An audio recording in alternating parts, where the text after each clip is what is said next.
میرے عزیز بھائیوں، آج ہمارے اندر ایک بہت بڑی کمی ہے کہ ہم علماء کی قدر نہیں کرتے ہیں۔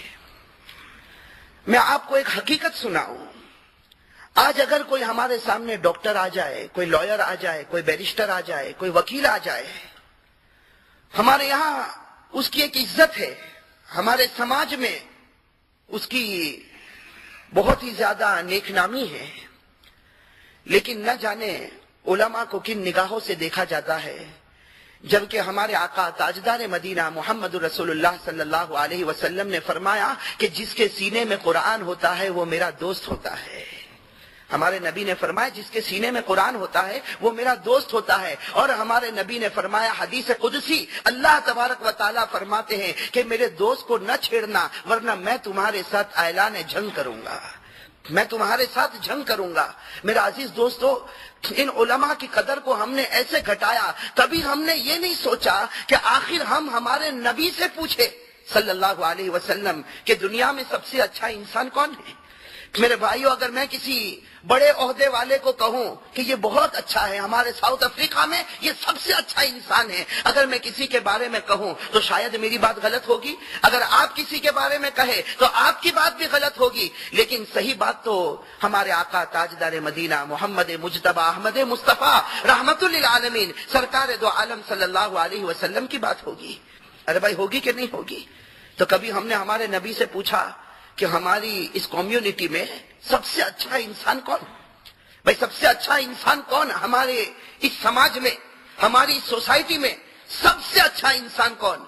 میرے عزیز دوستو، لوگ کچھ بھی کہے، لیکن یہی سوال حضرت ابو بکر صدیق رضی اللہ تعالی عنہ نے پوچھا تھا، یا رسول اللہ من ہوا خیر الناس، اے اللہ کے رسول لوگوں میں سب سے اچھا کون ہے؟ کتنا عجیب سوال پوچھا حضرت ابو بکر صدیق رضی اللہ تعالی عنہ نے، یا رسول اللہ من ہوا خیر الناس، اے اللہ کے رسول لوگوں میں سب سے اچھا کون؟ ہمارے آقا محمد رسول اللہ صلی اللہ علیہ وسلم نے فرمایا، خیرکم من تعلم القرآن وعلمہ، تم میں سب سے اچھا انسان زمین پر وہ ہے جو قرآن سیکھتا ہوگا اور سکھاتا ہوگا۔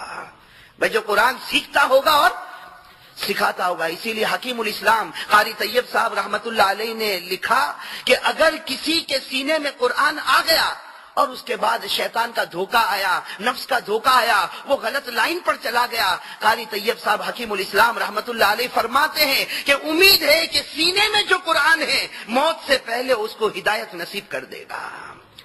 میرا عزیز دوستو، یہ قرآن کریم کا پڑھنا اور پڑھانا کتنی بڑی دولت ہے۔ اسی لیے میں اپنی ماں بہنوں سے کہنا چاہتا ہوں کہ اس وقت جو مسلمانوں پر حالات ہے اور خصوصاً ہندوستان میں جو حالات آئے، اس کی ایک وجہ یہ بھی ہے کہ جو علم دین ہمیں حاصل کرنا چاہیے تھا ہم نے صحیح معنی میں اسے حاصل نہیں کیا۔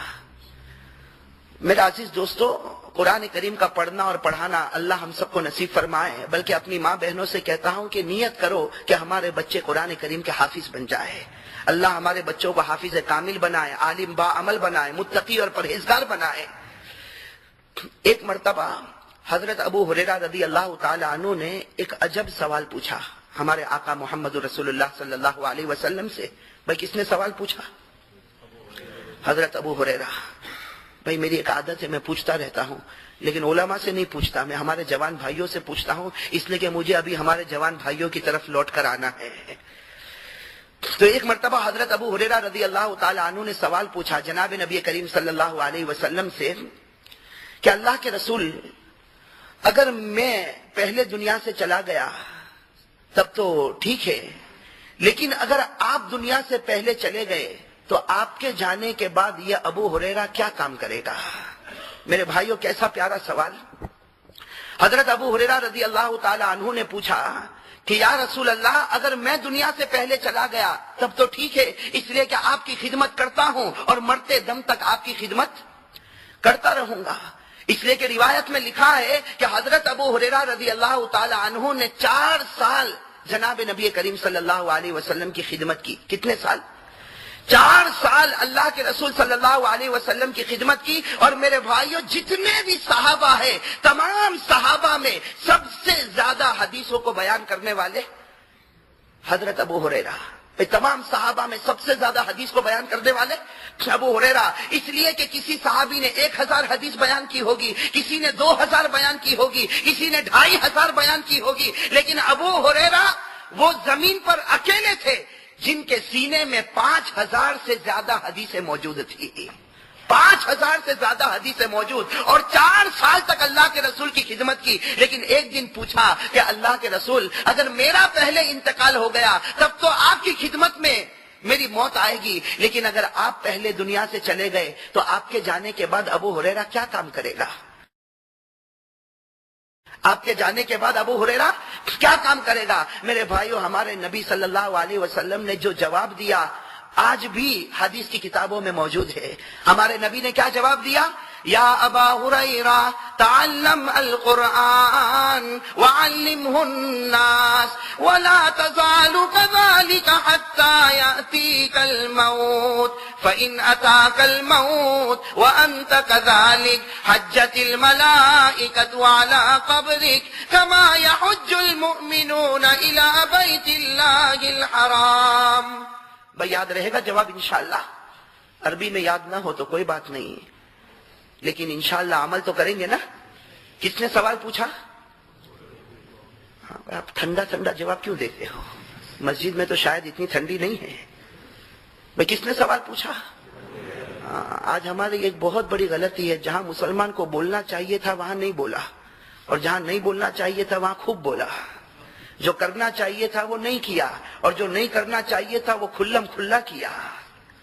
اللہ حفاظت فرمائے۔ بھائی کس نے سوال پوچھا؟ حضرت ابو ہریرہ نے، کہ اللہ کے رسول آپ کے جانے کے بعد یہ ابو ہریرہ کیا کرے؟ تو ہمارے نبی نے کیا فرمایا؟ ابو ہریرہ قرآن پڑھتے رہنا اور لوگوں کو پڑھاتے رہنا، قرآن سیکھتے رہنا اور لوگوں کو سکھاتے رہنا، اور ابو ہریرہ یہی کام کرتے رہنا حتی یأتیک الموت، یہاں تک کہ تجھے موت آ جائے۔ اور پھر ہمارے نبی نے کیا کہا کہ ابو ہریرہ اگر تو قرآن سیکھتا رہا اور سکھاتا رہا، قرآن پڑھتا رہا، قرآن پڑھاتا رہا، یہاں تک کہ تجھے موت آ گئی، تو ہمارے نبی نے کیا فرمایا؟ ابو ہریرہ اگر اسی حال میں موت آئی، آسمان کے فرشتے تیری قبر کا ایسا طواف کریں گے جیسے کہ مسلمان کعبۃ اللہ کا طواف کرتے ہیں۔ حجت الملائکۃ علی قبرک، آسمان کے فرشتے تیری قبر کا ایسا طواف کریں گے جیسے کہ مسلمان کعبۃ اللہ کا طواف کرتے ہیں۔ میرے عزیز دوستو، آج ہم سب نیت کریں کہ انشاءاللہ جب تک جئیں گے قرآن کی خدمت کرتے رہیں گے۔ میں سب کریں گے انشاءاللہ، اللہ سب کو قبول فرمائے۔ میرے عزیز دوستو، اس وقت خاص طور پر مجھے جو آپ کے سامنے بات کرنا ہے، اور خاص کر کے ایک مسلمان کو اس وقت کیا کرنا ہے، میرے بھائیوں، آج سب سے بڑا غم اور سب سے بڑا دکھ اس بات کا ہے کہ جہاں دو مسلمان بھائی جمع ہوتے ہیں، چاہے جوان ہو چاہے بوڑھے ہو، یا جہاں دو ہماری ماں بہنیں جمع ہوتی ہے، ہمارے درمیان میں سارے ٹاپک پر گفتگو ہوتی ہے۔ ہم لوگ بیوی کے بارے میں گفتگو کرتے ہیں، بچوں کے بارے میں گفتگو کرتے ہیں، اپنے کاروبار کے بارے میں گفتگو کرتے ہیں، اپنی دکان، اپنی شاپ، اپنا مکان۔ دو دوست جب ملتے ہیں تو ساری باتیں ہوتی ہیں، دو بوڑھے ملتے ہیں تو ساری باتیں ہوتی ہے، دو ماں بہنیں ملتی ہے تو ساری باتیں ہوتی ہے۔ لیکن میرے بھائیو، اللہ کے گھر میں بیٹھے ہو، اپنے ایمان کو حاضر ناظر رکھ کر بتاؤ کہ دو جوان آپس میں ملے ہو، کبھی یہ بات ہوتی ہے کہ آخرت میں اللہ ہمارے ساتھ کیا معاملہ کرے گا؟ بھئی کبھی یہ بات ہوتی ہے کہ تجھے بھی قبر میں جانا، مجھے بھی قبر میں جانا، اللہ قبر میں ہمارے ساتھ کیا معاملہ کرے گا؟ تیری بھی موت آئے گی، میرا بھی جنازہ اٹھے گا، اللہ ہمارے ساتھ کیا معاملہ کرے گا؟ میرے بھائیوں، آج دنیا کے تذکرے ہمارے درمیان میں ہوتے، لیکن آخرت کا کوئی تذکرہ ہمارے درمیان میں نہیں ہوتا۔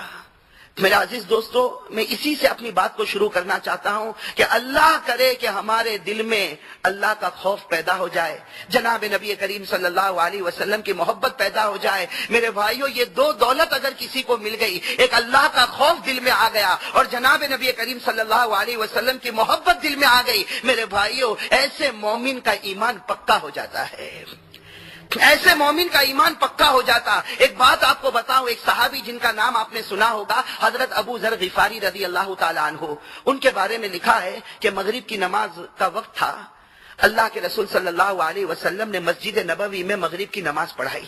بھائی کون سی نماز؟ اللہ کے رسول صلی اللہ علیہ وسلم نے مسجد نبوی میں مغرب کی نماز پڑھائی، اور مغرب کی نماز میں پہلی رکعت میں ہمارے نبی صلی اللہ علیہ وسلم نے یہ سورت پڑھی جو آج بھی قرآن میں ہے، یا ایھا الذین آمنوا توبوا الی اللہ توبۃ نصوحا۔ ہمارے نبی صلی اللہ علیہ وسلم نے مغرب کی پہلی رکعت میں یہ آیت کریمہ پڑھی جس کا مطلب ہے اے ایمان والو اللہ کے سامنے اپنے گناہوں کی معافی مانگو، اے ایمان والو توبہ کرو، اے ایمان والو اللہ تبارک و تعالیٰ کے ساتھ اپنے معاملے کو صاف کرو۔ یہ آیت کریمہ ہمارے نبی نے پڑھی۔ میرے بھائیوں، نہ جانے کتنے درد کے ساتھ ہمارے نبی نے اس آیت کو پڑھا ہوگا کہ حضرت ابو ذر غفاری فرماتے ہیں کہ صحابہ کرام رونے لگے نماز میں۔ حضرت ابو ذر غفاری فرماتے ہیں کہ میرا حال تو اتنا برا ہوا۔ حضرت ابو ذر غفاری فرماتے ہیں میں اتنا تڑپا کہ روایت میں لکھا کہ جب نماز مکمل ہو گئی سارے لوگ جانے لگے، حضرت ابو ذر غفاری رضی اللہ تعالی عنہ کہتے ہیں کہ میں نے ایک نیت کی۔ حضرت ابو ذر غفاری فرماتے ہیں کہ میں نے ایک نیت کی کہ آج رات کو جب مدینہ پاک میں سناٹا چھا جائے گا اور مسجد نبوی میں کوئی نہیں ہوگا، حضرت ابو ذر غفاری فرماتے میں اکیلا مسجد نبوی میں جاؤں گا اور اتنا روؤں گا کہ مجھے یقین ہو جائے گا کہ میں نے میرے خدا کو راضی کر لیا۔ میرے بھائیو، یہ پروگرام کبھی ہمارے گھر میں بنا؟ بھائی چھٹی ہوتی ہے نا تو سیٹرڈے نائٹ کو پروگرام بنتے نہیں بنتے کہ کل چھٹی ہے تو ہمیں کیا کرنا ہے؟ میرے بھائیو، بہت سارے پروگرام ہمارے بنتے، لیکن کبھی یہ پروگرام بنا کہ کل چھٹی ہے تو آج رات کو تہجد میں اٹھ کر 4 رکعت اللہ کے سامنے پڑھوں گا اور اس کے بعد اللہ کے سامنے سچی پکی توبہ کروں گا۔ میرے بھائیو، یہ پروگرام بنا؟ یہ پروگرام کون بنا رہے؟ حضرت ابو ذر غفاری رضی اللہ تعالیٰ عنہ بنا رہے کہ آج رات کو مسجد نبوی میں جب سناٹا چھا جائے گا تو میں جاؤں گا اور اللہ کے سامنے روؤں گا۔ میرے بھائیو، حضرت ابو ذر غفاری فرماتے ہیں کہ عشاء کی نماز ہو گئی اور رات کا ایک حصہ گزر گیا۔ حضرت ابو ذر غفاری فرماتے ہیں کہ مجھے یقین ہو گیا کہ اب مدینے میں سناٹا چھا گیا، مسجد نبوی میں کوئی نہیں ہوگا۔ حضرت ابو ذر غفاری فرماتے ہیں میں نے وضو کیا اور وضو کر کے میں مسجد میں پہنچا۔ حضرت ابو ذر غفاری فرماتے میں نے 2 رکعت نیت باندھی، میں نے نماز پڑھنا شروع کیا۔ حضرت ابو ذر غفاری فرماتے کہ نماز پڑھتے پڑھتے میرے کان میں کسی کے رونے کی آواز آ رہی ہے۔ میں نماز پڑھتے پڑھتے میرے کان میں کسی کے رونے کی آواز آ رہی ہے۔ میرے بھائیو، آج امت نے رونا ہی تو چھوڑ دیا نا۔ ایک بات آپ کو ساتھ میں بتا دوں، پھر یاد دلانا، ہم یہی بات کو آگے بڑھائیں گے۔ آپ نے نام سنا، ابھی ماضی قریب میں ایک بہت بڑے اللہ والے کا انتقال ہوا، حضرت مولانا ابو الحسن علی میاں ندوی رحمت اللہ علیہ۔ انہوں نے لکھا ہے کہ جب میری جوانی کا عالم تھا تو مولانا الیاس رحمت اللہ علیہ کے ساتھ میں میوات کے علاقے میں گیا۔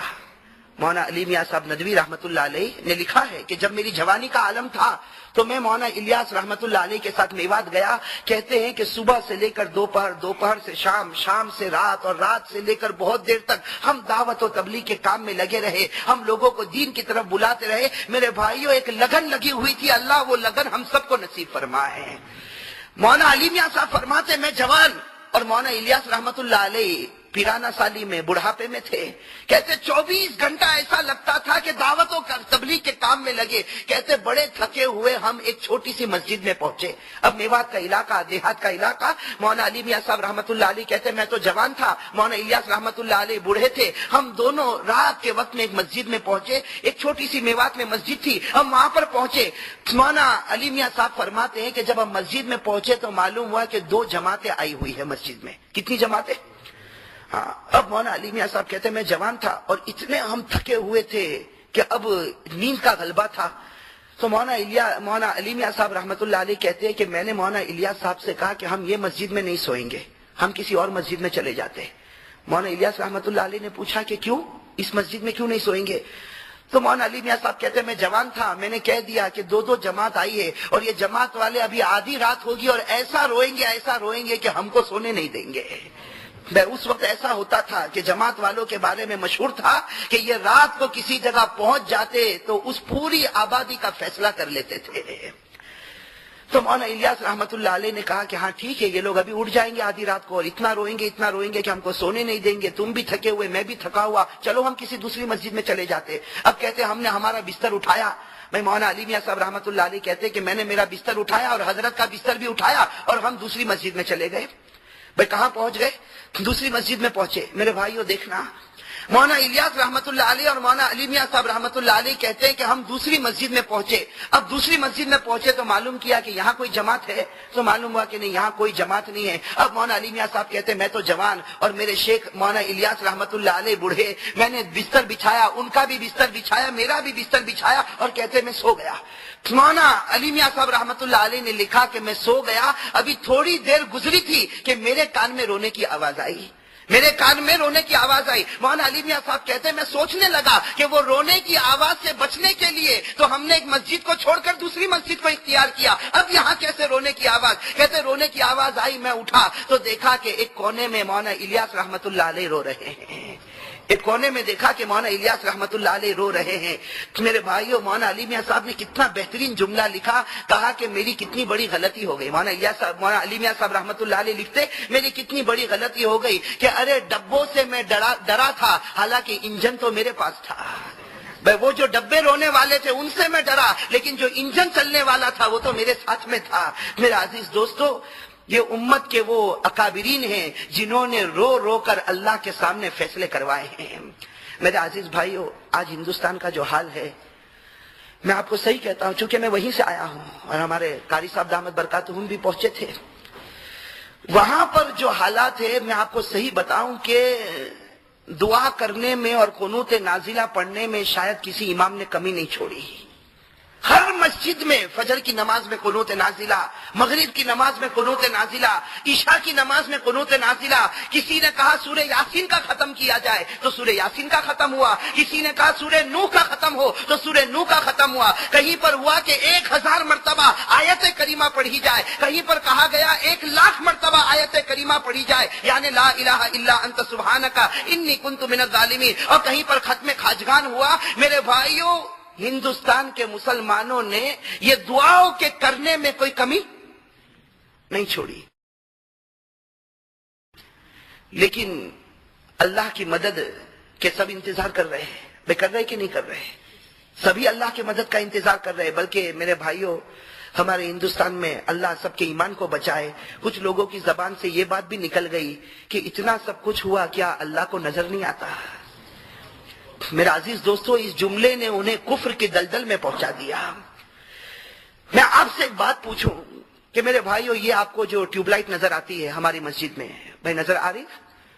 آپ نے جب اس کا بٹن کھولا اور یہ ٹیوب لائٹ جلی، یا آپ نے سوئچ آن کیا اور یہ پنکھا چلا، درمیان میں کتنا وقت لگا؟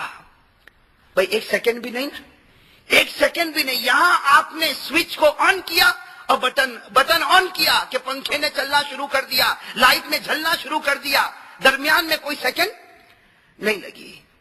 میرے عزیز دوستو، میں آپ کو ایک بات پوچھوں کہ اگر یہ جو ٹیوب لائٹ ہے اور یہ جو سوئچ ہے، اس کے درمیان کا وائر اگر ٹوٹ جائے تو، بھائی وائر ٹوٹ جائے تو کیا ہوگا؟ اب صبح سے شام اور شام سے رات اور رات سے صبح تک آپ سوئچ کو آن کرتے رہے، آف کرتے رہے، بٹن کو کھولتے رہے، بند کرتے رہے، بھائی ٹیوب لائٹ جلے گی؟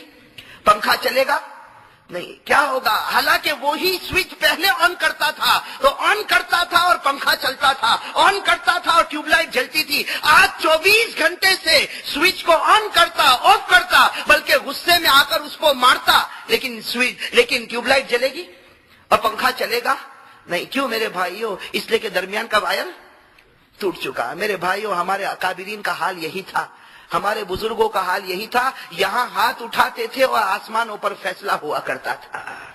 بھئی یہاں ہاتھ اٹھاتے تھے اور آسمان پر فیصلہ ہوتا تھا. اور ہم نے دیکھا کہ جب بدر کا موقع تھا، غزوہ بدر کا موقع تھا، مسلمانوں کی تعداد صرف 313 ہے. اور میرے بھائیوں، مسلمانوں کی تعداد 313 ہے، جس میں بہت سو کے پاس ہتھیار نہیں ہے، بلکہ بہت سو کے پاس سطر چھپانے کے سوا کوئی کپڑا نہیں ہے. اور بعض صحابہ کرام کے پاس ہتھیار نہیں ہے تو کسی نے لکڑی کے ٹکڑے کو اٹھا لیا ہے. میرے بھائیوں، اس وقت میں ہمارے نبی صلی اللہ علیہ وسلم کیا کرتے؟ ہمارے نبی صلی اللہ علیہ وسلم میدان کے کونے میں چلے جاتے اور اپنے ہاتھوں کو اٹھا لیتے. بھائی دعا مانگتے تھے. کیسی دعا مانگی میرے بھائیوں. لکھا ہے کہ ہمارے نبی روتے جاتے یہاں تک کہ صحابہ کرام فرماتے ہمارے نبی نے اپنے ہاتھوں کو اتنا اوپر اٹھایا فرمایا کہ ہمیں بغل کی سفیدی نظر آنے لگی، اور ہمارے نبی نے آخر میں کیا کہا؟ روتے روتے کہا اللہم ان تہلک ہذہ العصابہ فلا تعبد بعد، اے اللہ یہ 313 کی جماعت ہے، اگر تو نے آج ان کو ہرا دیا تو پھر زمین پر تیری عبادت کون کرے گا؟ میرے بھائیوں ایسا جملہ تھا، ایسا دل سے نکلا ہوا جملہ تھا کہ اسی وقت آیت کریمہ اتری۔ بھائی اسی وقت آیت کریمہ اتری نا، اللہ نے فرمایا سَيُهْزَمُ الْجَمْعُ وَيُوَلُّونَ الدُّبُرَ بَلِ السَّاعَةُ مَوْعِدُهُمْ وَالسَّاعَةُ أَدْهَىٰ وَأَمَرُ۔ قرآن کریم کی آیت کریمہ اتری کہ میرے نبی اب ہاتھوں کو رکھ دو، آسمان پر فیصلہ ہو گیا کہ تم جیتو گے اور وہ ہاریں گے۔ بھائی آسمان پر فیصلہ ہو گیا، تم جیتو گے اور وہ۔ تو ہمارے نبی نے تعجب سے پوچھا اللہ ہم تو 313 ہے، اللہ ہم کتنے ہیں؟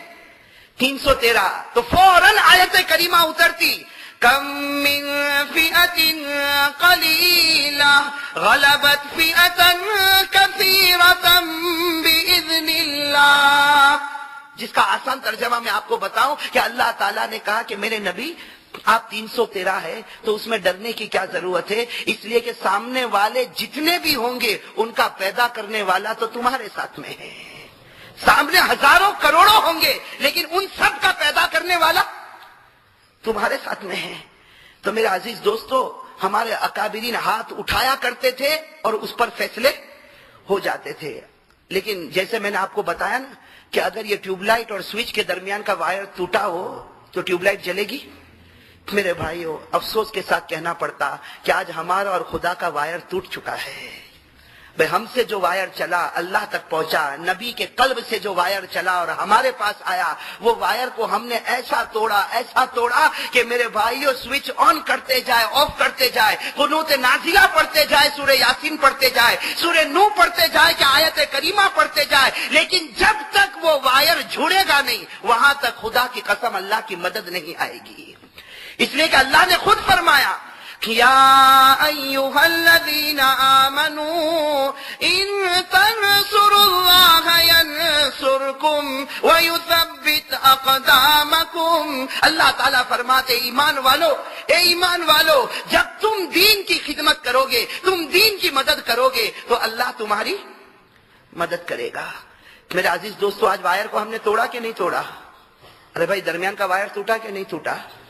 اور کیسا ٹوٹا، ایسا ٹوٹا میرے بھائیوں کہ آج ہم نے نبی کریم صلی اللہ علیہ وسلم کی شریعت کو اتنا پیچھے چھوڑا کہ پوری دنیا آگے ہو گئی اور ہمارے نبی پیچھے ہو گئے۔ ارے بھائی ایسا ہوا کہ نہیں ہوا؟ میں ایک سوال آپ سے پوچھوں، شاید پہلے کبھی نہیں پوچھا لیکن آج آپ سے ایک سوال پوچھوں کہ یہ اتنا بڑا مجمع بیٹھا ہے، اگر اس مجمع میں سے کوئی ایک آدمی کھڑے ہو کر یہ کہہ دے کہ آج سے میرے سارے پرابلم جو ہے دکان کا یا مکان کا یا بیوی کا یا بچے کا، یہ سارے پرابلم میں اپنی مرضی سے سولو کروں گا، سارے پرابلم میری مرضی کے مطابق ہوں گے، میرے نبی کی مرضی کے مطابق نہیں ہوں گے، بتاؤ اگر ایسا کوئی آدمی کھڑے ہو کر کہے تو ہم اس کے بارے میں کیا فتویٰ دیں گے؟ بھئی کیا فتویٰ دیں گے؟ یہی فتویٰ دیں گے نا کہ یہ آدمی ایمان سے نکل چکا۔ بھئی آدمی کیوں ایمان سے نکل چکا؟ اس لیے کہ یہ سب کو کہتا کہ میری مرضی آگے رہے گی اور نبی کی مرضی پیچھے رہے گی۔ بھئی ایمان سے نکل گیا کہ نہیں نکل گیا؟ اور ابھی اگر کسی کو کہو کہ کھڑے ہو کر یہ کہے، کوئی کہے گا؟ بھئی کوئی کہے گا؟ ارے کہو نا، صاف طور پر کہے گا؟ نہیں کہے گا۔ کیوں ڈرے گا کہ ابھی فتویٰ آئے گا کہ میں ایمان سے نکل گیا؟ میرے بھائیو کہنے کو تو ڈرتا ہے لیکن کرتے ہوئے ڈرا۔ آج ہم نے ایسا کیا کہ نہیں کیا؟ بھئی ہر کام میں آج میری مرضی آگے اور میرے نبی کی مرضی پیچھے رہ گئی۔ میرے بھائیو ہمارے یہاں جو شادیاں ہوتی ہیں، نکاح ہوتے ہیں، سچ بتاؤ کس کی مرضی آگے ہوتی ہے اور کس کی مرضی پیچھے ہو جاتی ہے؟ بھئی کارڈ تقسیم ہوتا کہ نہیں ہوتا؟ بھئی شادیوں میں کارڈ تقسیم ہوتا نہیں ہوتا؟ شاید ہندوستان میں ہوتا ہوگا، ساؤتھ افریقہ میں نہیں ہوتا ہوگا۔ ارے بھئی ہوتا نا، کارڈ تقسیم ہوتا، اور ہوتا تو ہوتا، اور جس کے گھر میں کارڈ نہیں پہنچتا اس کے پیٹ میں کتنا دکھتا؟ بھئی دکھتا کہ نہیں دکھتا؟ اتنا دکھتا کہ کہتا کہ اب میرے یہاں کچھ ایسا ہونے دو نہ، میں اس کو دعوت دوں گا، اور اگر میں مر گیا تو وہ میرے جنازے میں نہیں، اور وہ مر جائے تو میں اس کے جنازے میں نہیں۔ میرے بھائیوں، روایت میں لکھا کہ حضرت عبد الرحمن بن عوف رضی اللہ تعالیٰ عنہ اور ایک روایت کے مطابق حضرت جابر رضی اللہ تعالیٰ عنہ 3 دن ہو گئے ہمارے نبی سے ملاقات نہیں۔ 3 دن کے بعد ہمارے نبی سے ملاقات ہوئی تو ہمارے نبی نے پوچھا کہ جابر 3 دن سے میری مجلس میں نظر نہیں آتے، کیا معاملہ ہوا؟ حضرت جابر رضی اللہ تعالیٰ عنہ نے کہا کہ اللہ کے رسول میرے نکاح ہو گئے، اللہ کے رسول میرے نکاح ہو گئے۔ ہمارے نبی نے بڑی خوشی کا اظہار کیا اور فرمایا بارک اللہ لکما وجمع بینکما بالخیر، اللہ تم دونوں میں برکت دے اور اللہ تم دونوں میں خوب محبت پیدا فرمائے۔ میرے بھائیوں، اس وقت بلکہ ابھی بھی اور قیامت تک زمین پر ہمارے نبی صلی اللہ علیہ وسلم سے بڑھ کر کوئی کامل انسان نہیں، لیکن حضرت جابر کا نکاح ہوا اور ہمارے نبی کو پتا چلا، اور جب پتا نہیں چلا تو تکلیف ہوئی، اور پھر ہم کو کیوں تکلیف ہوتی ہے؟ ہمارا درجہ کیا نبی کے درجے سے اونچا ہو گیا؟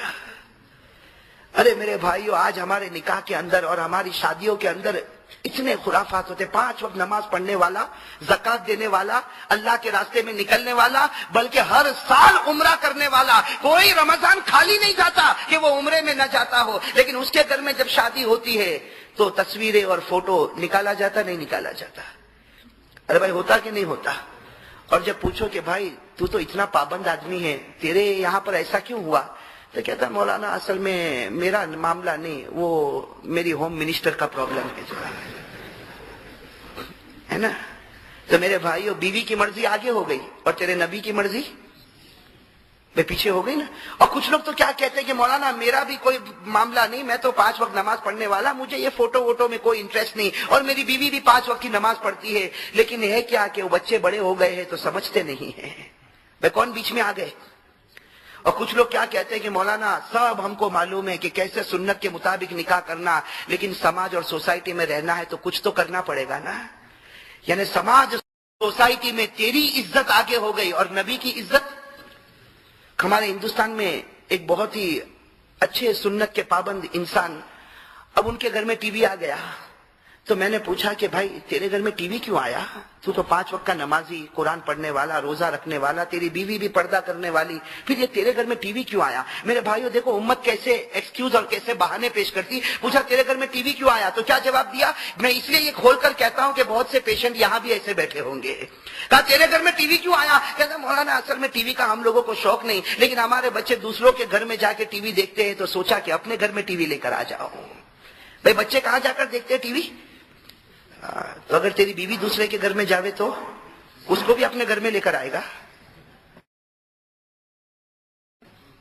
نہیں، وہاں تو نہیں لائے گا، اس لیے کہ وہاں تو میری عزت کا سوال ہے۔ میرے بھائیو، اپنی عزت کا خیال ہو اور نبی کی عزت کا خیال نہ ہو، اپنی مرضی آگے ہوتی ہو اور جناب نبی کریم صلی اللہ علیہ وسلم کی مرضی پیچھے ہوتی ہو۔ میرے بھائیو یاد رکھو، جس نے اپنی مرضی کو آگے کیا اور نبی کی مرضی کو پیچھے کر دیا، اللہ نے اس قوم کو برباد کر دیا، اللہ نے اس قوم کو برباد کر دیا۔